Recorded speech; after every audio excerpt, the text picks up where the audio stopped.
24 മണിക്കൂർ പച്ചവെള്ളം പോലും കുടിക്കാതെ നിങ്ങൾ ഉപവസിക്കാൻ തയ്യാറായാൽ ഈ പറയുന്ന വാക്സിനേഷൻ എടുത്തത് കൊണ്ട് നിങ്ങൾക്ക് നാളെ ഉണ്ടാകുമെന്ന് നിങ്ങൾ ഭയപ്പെടുന്ന ഒരു തരത്തിലുമുള്ള പ്രതിസന്ധി ഉണ്ടാവുകയില്ല.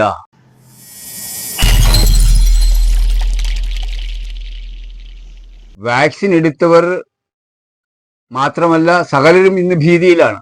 എന്നാൽ കുഴഞ്ഞു വീഴുമെന്നോ ദുരന്തം സംഭവിക്കുമെന്നുള്ള ഭയം ഒട്ടും തന്നെ വേണ്ട. ഈ പറയുന്ന കാര്യങ്ങൾ നിങ്ങൾ അനുഷ്ഠിക്കാൻ തയ്യാറായാൽ തീർച്ചയായും നിങ്ങൾ വാക്സിൻ എടുത്തവരാണെങ്കിലും അല്ലെങ്കിലും മറ്റേതെങ്കിലും തരത്തിലുള്ള രോഗം കൊണ്ട് നിങ്ങൾക്ക് പെട്ടെന്ന് ദുരന്തമുണ്ടാകുമെന്നുള്ള ഭയമുണ്ടെങ്കിൽ ഇത് അനുഷ്ഠിക്കുക. വേറെ യാതൊന്നും നിങ്ങൾ ചെയ്യേണ്ടതില്ല. ഇതിന് പിൻബലമായിട്ട് ഞങ്ങൾ പറയുന്നത് ഈ ഓട്ടോഫജി തന്നെയാണ്. അതെങ്ങനെയാണ് ഓട്ടോഫജി സാധ്യമാകുന്നതെന്ന് കൂടി പറയുമ്പോഴാണ് നിങ്ങൾക്ക് അത് പൂർണ്ണമായിട്ട് ബോധ്യമാകുന്നത്.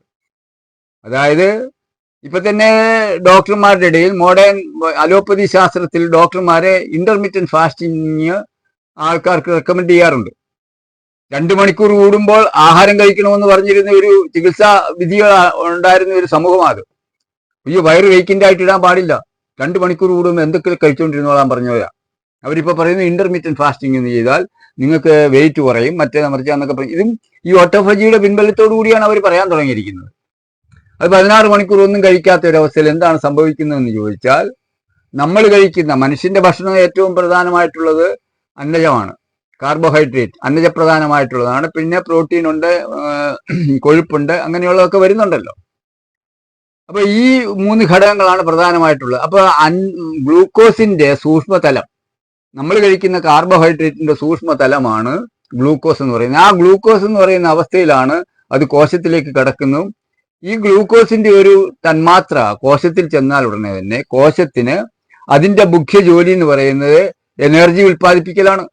36 ATP എനർജി അത് ഉൽപ്പാദിപ്പിച്ചിരിക്കണം ഒരു കോശം. അപ്പോൾ കോശത്തിനകത്തേക്ക് കാർബോഹൈഡ്രേറ്റിനെ അല്ലെങ്കിൽ അന്നജത്തിന്റെ വകഭേദമായ സൂക്ഷ്മരൂപമായ ഗ്ലൂക്കോസിനെ കടത്തിവിടാതിരിക്കുക. നമ്മളിപ്പോ രാവിലെ ചപ്പാത്തിയോ ചോറോ പുട്ടോ അടയോ കപ്പയോ എന്തുമായിക്കൊള്ളെ കഴിച്ചാൽ അത് ഒരു ദഹനവിധേയമായി ഒരു കോശത്തിലേക്ക് കടക്കുന്നതിന് ഏറ്റവും കുറഞ്ഞ 12 മണിക്കൂർ എടുക്കും.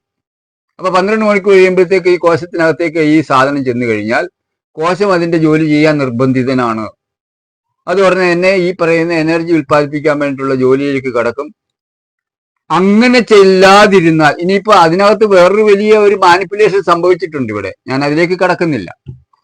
അതായത് അന്നജം മാത്രം ചെല്ലാതിരുന്നാൽ പോരെ എന്ന് ചോദിച്ചുകൊണ്ട് മനുഷ്യനെ കൊണ്ട് ഇപ്പം അന്നജപ്രധാനങ്ങളായിട്ടുള്ള ഭക്ഷണം ഒഴിവാക്കിയിട്ട് കണ്ടമാന ഇറച്ചി മീനും മുട്ടയും തീറ്റിക്കുന്ന ഒരു പ്രക്രിയ ഉണ്ട് ഇപ്പൊ ഇവിടെ. അതിന്റെ കീറ്റോൺ ഡയറ്റ് എന്നോ മറ്റാ പറയുന്നത്.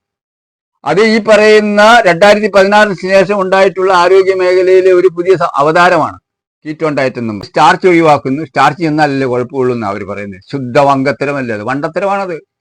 പ്രോട്ടീന്റെ സൂക്ഷ്മാംശം ചെന്നാലും ഫാറ്റിന്റെ സൂക്ഷ്മാംശം ചെന്നാലും കോശം ഈ പണി ചെയ്തിരിക്കും. ഒന്നും കഴിക്കാത്ത അവസ്ഥയാണ് വേണ്ടിയത്. ഒന്നും കഴിക്കാത്ത അവസ്ഥയിൽ 16 മണിക്കൂർ കഴിയും, 12 മണിക്കൂർ കഴിയുമ്പോഴത്തേക്ക് കോശത്തിനകത്ത് ഗ്ലൂക്കോസോ മറ്റുള്ള ഈ ഭക്ഷണത്തിൽ കൂടെ ചെല്ലുന്ന വസ്തുക്കളുടെ മൂലകങ്ങളുടെ സൂക്ഷ്മാംശങ്ങൾ ചെന്നില്ലെങ്കിൽ കോശം നിഷ്ക്രിയമാവുകയാണ്. അപ്പൊ അവിടെ എംടോർ സൈലന്റ് ആവുകയാണ്.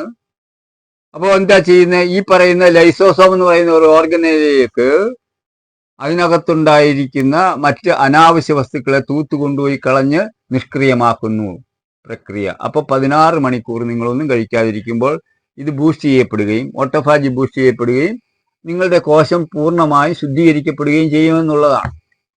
ഇതൊന്നും അറിയാതിരുന്ന കാലം,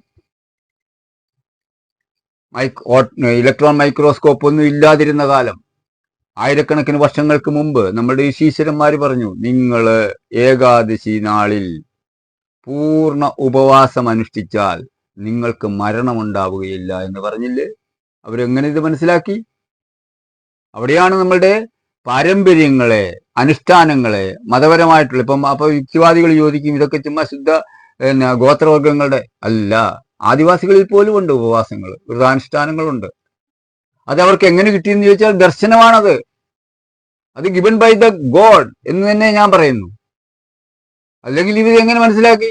ഇപ്പൊ 24 മണിക്കൂർ ഒന്നും കഴിക്കണ്ട എന്ന് ഒസൂനോരി ഒസൂമി അദ്ദേഹത്തിന്റെ ഈ വീഡിയോ ക്ലിപ്പിൽ പറയുന്നുണ്ട്. നിങ്ങൾ ഒന്നും കഴിക്കാതിരുന്നാൽ ആ കോശം പൂർണ്ണമായും അതിന്റെ ഒറിജിനൽ അവസ്ഥയിലേക്ക് മാറുകയും വേണ്ടാത്ത സകല വസ്തുക്കളും നിഷ്ക്രിയമാകുകയും നശിക്കപ്പെടുകയും ചെയ്യും.